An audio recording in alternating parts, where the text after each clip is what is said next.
Ja. Nej. Fuck, du er lort, Jones. Martin. Ja. Nu står vi her klokken lort i lort. Hvad har du at sige til det? Fuck DSB. Thijs.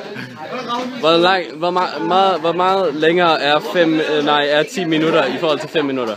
Altså 10 minutter er 5 minutter længere end 5 minutter. Det er godt. Anders. Hej Frederik. Hej.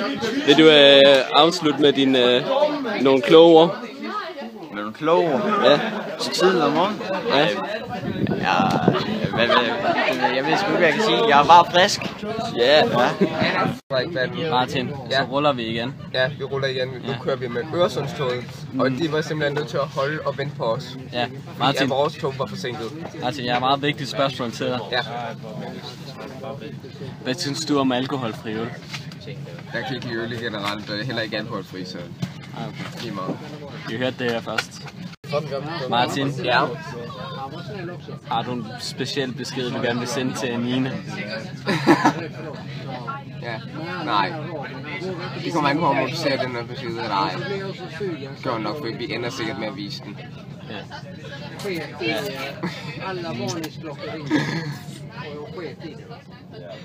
Anine, Anders han har så lyst til dig. Det er helt sindssygt. Ja, Anine, du bliver tiltrykket af Anders, det ved vi godt. Ja. Alle bliver tiltrykket af Anders.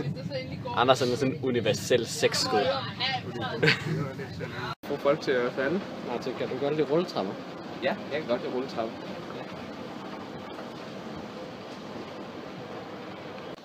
Martin, det vi ser her, det er nogle... Det bliver taget i at spille bold. Ja. Øjeblik, Martin. Du har en kæreste, så det bliver. Ja.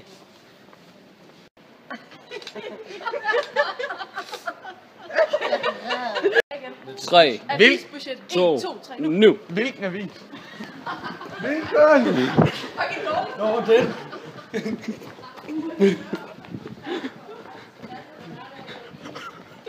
Nå, det er den der.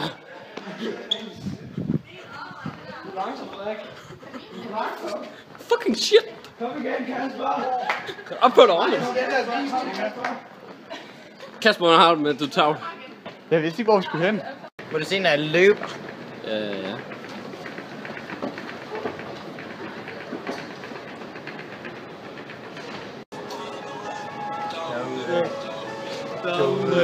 Fuck, hvor er I dumt. Den er altså højt, jo.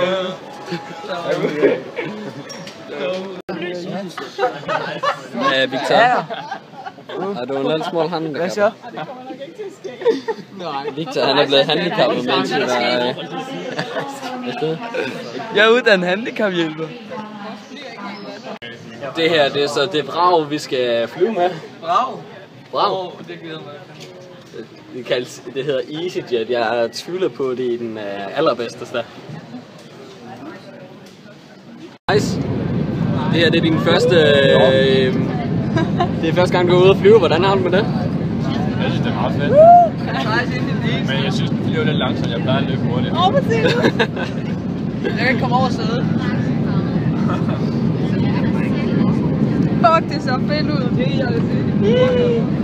Jeg har allerede nok på skærmen. Martin. Okay, nu sidder vi så her i toget mod Victoria Station, tror jeg det er. Ja, vi står sådan set, du sidder nede, Frederik. Ja. Og vi har været nødt til at vente på Sanne i 1,5 time, meget præcist. Fordi hun har glemt sin kuffert. Martin er tilbage. Og så blev hun sendt alle mulige steder hen, og så viser det sig, at kufferten stod det samme sted, som hun Ja. Ja, dreng, så har vi fået værelser. Hvad synes I om den indtil videre? Det er sgu mega luksus. Jeg kan da sidde her på sådan og nå loftet. Anders. Det er ikke tit, Emil kan nå loftet. Ej, det vil jeg ikke, gutter. Okay. Og her ser vi så idioternes paringsritual. hvor de alle sammen klemmer sig ind på et lille område, og så derefter har sex med hinanden. Det er i sandhed et bemærkelsesværdigt event. Så kan du godt komme til at... Se, der er det Jan. Emil. Det er mega fantastisk, og det starter med samme bogstav som mig. Yeah. Jeg tror bare, at de her to her har brug for et rigtigt bjørnekram. Martin, hvad er det, vi har gået og lavet? Ja, det er sådan, at jeg tror ikke rigtig, Sanne og Gitte kan finde vejen. Kasper, jeg river din pik af. Hvorfor er jeg blevet så populær, når jeg har et kamera? Nu vil sige sådan, fordi alle vil godt være... Fordi Frederik har Kasper en spytslægger nu. Okay. Må du? Ej, Frederik! Hvad skal vi nu? Fuck, det er så mærkeligt. Det er fordi, hver eneste gang jeg putter et kamera på dem, så lige pludselig går de bare fuldstændig grisat. Frederik, du er bare så fame, Ja. Kom, Frederik. What?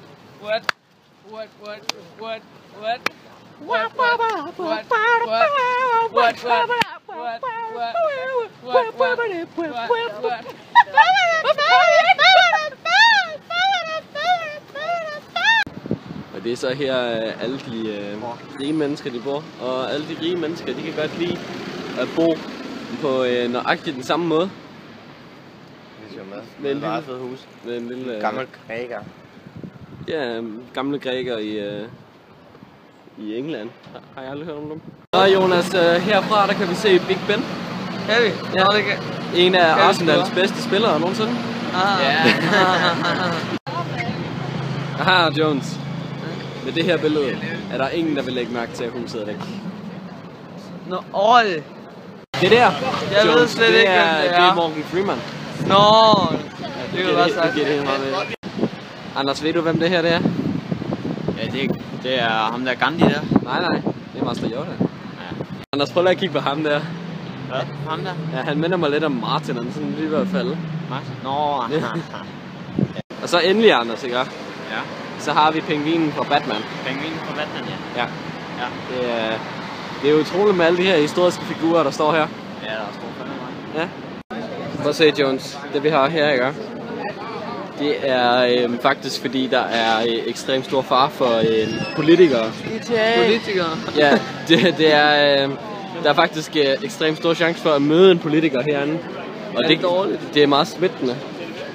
Det ender med, at du bliver finansminister, hvis kan du prøve at gøre ligesom sådan noget? Der hvor jeg skal mega mange penge. Victor, hvad fuck laver du? Ja, det... Se, Jones her er der faktisk en af de der sådan, virkelig farlige politikere, der bliver ført i karantæne. Han kører en Jaguar. Hvem er det? Det ved jeg sgu da ikke. Ham der, han er da bare definitionen på fabulous. Jones. Hvad er det for noget? Hvad? Kan du forklare mig, hvad det er, der sker her? Det der sker her, det er, der kommer en masse heste, og så bliver de byttet med nogle andre heste. Hvorfor bliver de byttet ud med nogle andre heste? Fordi de er sultne, og de er gamle andre heste, og de må ikke spise mad, når de er vagter. Ja, selvfølgelig. Anders, hvad synes du om heste? Om heste? Ja. De er vel meget søde, er de? Nej, de er pisse irriterende, mand. Hader du heste? Ja. Victor, han spiller hårdt. De er pisse grimme. Overfor hest. Og så er de bare dumme as fuck. Ja, det går ud til alle hestene. Ja. Victor er klar til en fight. Nej, heste. I er dumme. Ja. Epic rap battle of history. Det her det er en af Jones' fantasier. En seksuelle fantasier. Hvor jeg var sådan det hesterøvspiller. Hvad det er støv. Kavaleriet til undsætning. Det er DJ. Han kan nogle rimelig vilde rytmer. Yeah. Så er vi til Horse Parade. Yeah. Prøv at se, Anders. Det vi kan se her, ja. Det er faktisk en af Englands mest high-tech fængsler. Okay. Der er sådan, så bliver du sat ind, og så alt efter hvor lang tid, at du er blevet dømt, så kører den rundt. Ja. Og så er det, når du kommer ned igen. Så hvad hedder det nu? så er det fri. Så er det fri. Der er bare et par stykker problemer med det system, Anders. Ja, det koster sgu lidt penge. Ja, og så er der også lige det der med, at det er lidt svært at få mad derop. Ja, det er rigtigt. Så der er ret mange, der er døde, inden den tid er gået. Ja. Men jeg er sgu sikker på, at det kommer til at blive noget. Det er det næste nye inden for fængsler, det her. Ja. Det vi ser her, Jonas, det er... ja, det er, hvad hedder det nu, menneskenes fodringsritual, hvor de ældste hunder har været ude og jage, og så få en foder. Og dem bliver så fordelt mellem hele flokken. Altså, hvad hedder det nu? Det er jo selvfølgelig hundernes favoritter, som får mad først. Hvorefter resten af flokken bliver nødt til at slås om resterne. I sandhed en barsk verden, vi lever i. Enig.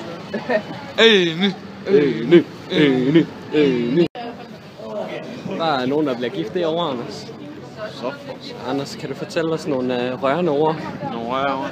Rørende ord. Det er virkelig fantastisk. Det gør I jo. Ja. Julia, har du noget at sige til brøden? Hvad? Til brøden? Tillykke. Ikke med? Nej.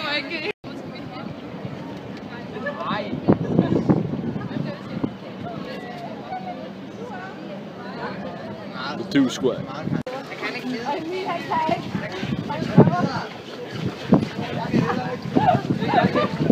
Vi er sgu ikke rigtig kloge. First person rush. Party, party.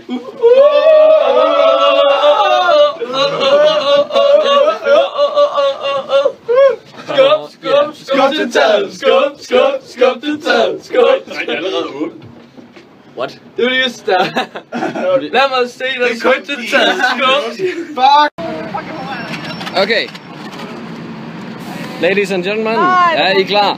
Nej. Fuck. 2, 1 nu. 2, 1 nu.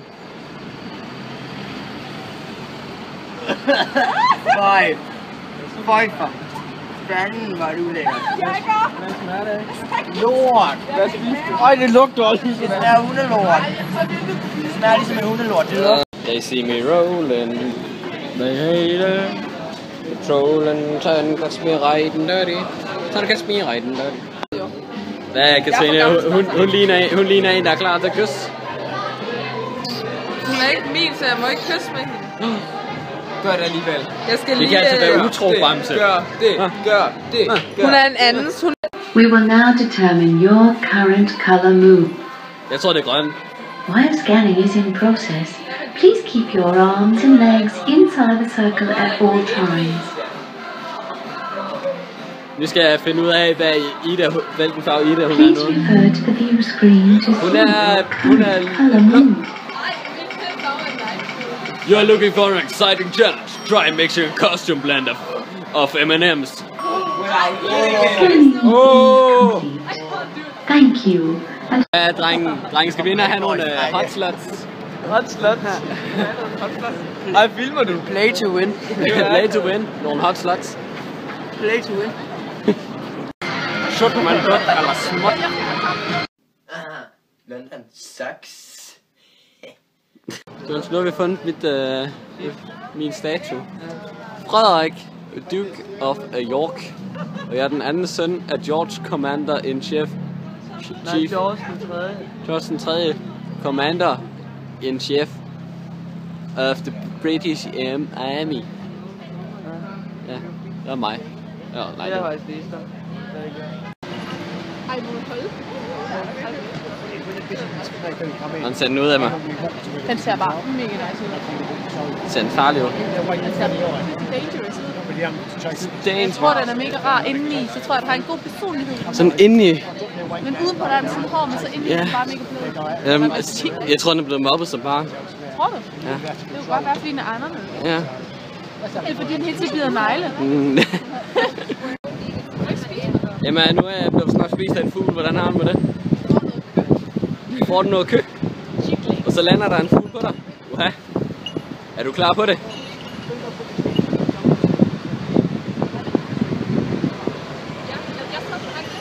Ui.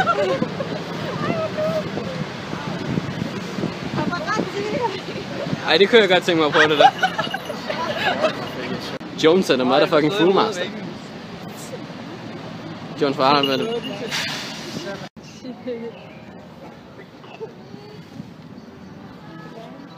Det er bjørneskensur, ikke? Det ligner den danske. Sande, hvad er det nu, de er lavet af? Burerne? Bjørneskensur. Er det lavet bjørneskensur? Prøv lige at tænke på, hvor mange bjørne, der er døde. Hvor det var lige nu. Tror du ikke, det er genbrug, sådan at man kan arve og sådan noget? Jo, men stadigvæk. Jeg vil ikke have min fars hue. Det tror jeg lugter. Ida, hvad synes du, der er herinde? Jeg synes, det er fedt. Synes du ikke det? Jo, det er meget lækkert. Men er der et toilet? Hvad betyder det? Hvad? Er det toilet? Yes.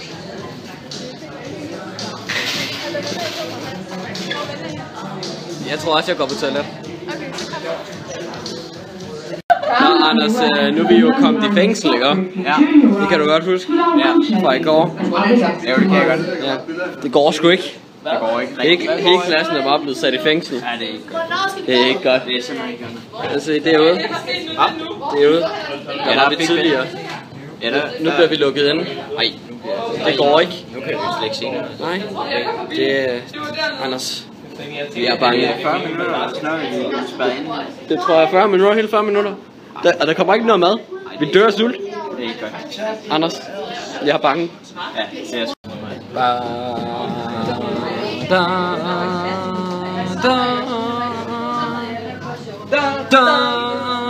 Dun dun dun dun dun dun dun dun dun dun dun dun da da da ba ba. Hvad laver vi? Vi venter på, at Ida hun prøver tøj, fordi vi er sådan nogle dårlige skider, vi gider ikke komme med. Det er, vi skal komme med lige om lidt. Er du enig, Thijs? Enig. Thijs, vi ved, at du har en klage. Altså. Ja, jeg vil gerne klage, at Mette ikke må komme med i kvindernes prøverum. Det er fandme også dumt. Emma, hvad har du at sige til det? Jeg synes også bare, det er mega trist, fordi jeg prøver at tænke, hvis Thijs han gerne vil give sin mening på Idas tøj, godt. Give sin mening? Ja, det giver sin mening. Det er nemlig det, han vil. Ja.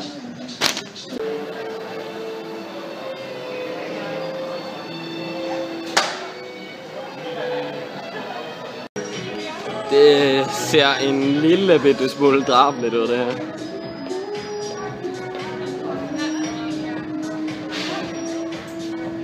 Martin, hvad skal vi nu? Vi skal Hej. på den restaurant, som vi også spiste på i går. Ja, er det godt? Ja, det synes jeg. Jeg var i hvert fald meget glad for den mad, vi fik i går. Hvad skal vi bagefter? Der skal vi i teateret og se Billy Elliot. Hvad synes du om Billy Elliot? Okay, jeg kunne godt lide historien. Jeg synes, den var ekstremt kedelig. Du er også en dyve. Fuck dig, Martin.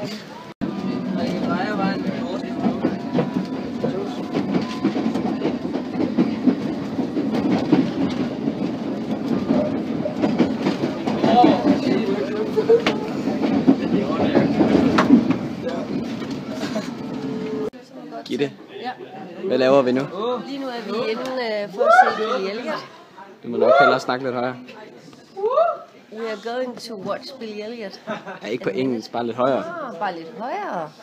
Vi skal se Billy Elliot lige om lidt. Hvorfor er det ikke Phantom of the Opera? Det er fordi, at I har set Billy Elliot i engelsk, og så hænger tingene rigtig godt sammen. Men det bliver jo bare mega kedeligt anden gang. Nej, det gør det ikke, fordi nu er det musical, ikke en film. Okay. Jeg synes, du skal se den der, du snakker om. Jeg ved ikke, hvad det handler om. Nej. Han er en spøjse. Jeg var inde for mange år siden at se, eller da Mamma Mia var der var vi på nogen, altså et teater, hvor vi var allerøverst op. Og vi stod bare op og sang med på alle sangene, det var helt vildt fedt. Kasper, hvad er det, vi har lavet? Vi har været nede og købe Nutella og Chocopop og alle mulige andre Kellogg's-produkter. Til de andre også? Ja, måske. Er vi de seje børn nu? Ja, vi får i hvert fald en masse gode venner. Tjek! Har alle deres håndbagage? Ja. Jeg tænker mere. Ja. Har alle deres pas? Har alle deres seng af? Ja. Jeg synes, jeg har ret den af fint nok. Nej, du har revet den af. Ja. Drenge, nu forlader vi det her værelse her. Er der noget, I gerne vil sige? Nogle rørende ord? Lorteland. Ja, vi har haft mange sjove oplevelser herinde.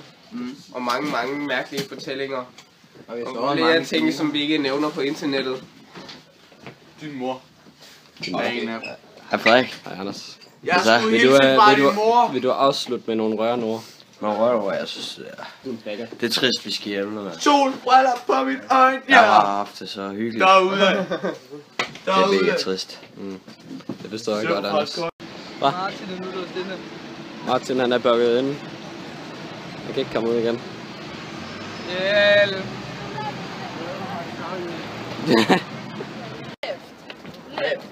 Left foot is very good and jumps and kicks and different moves, but what about right?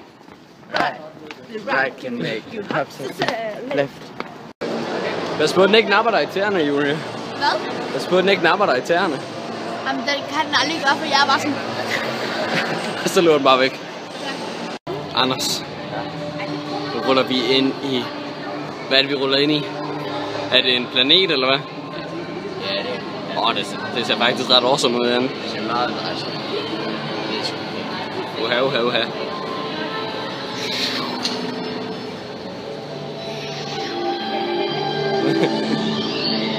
Der er også noget fedt musik. Der er godt nok ekko herinde. Ekko. Hvad giver prinsesser smerter? Er der os? Uha, det sker der. Ikke noget endnu. Det er kun Jakobs hoved. Jakob, han har også et dejligt hoved. Jeg ved godt. Jeg så bare, vi kunne gøre noget ved hans forfærdelige personlighed.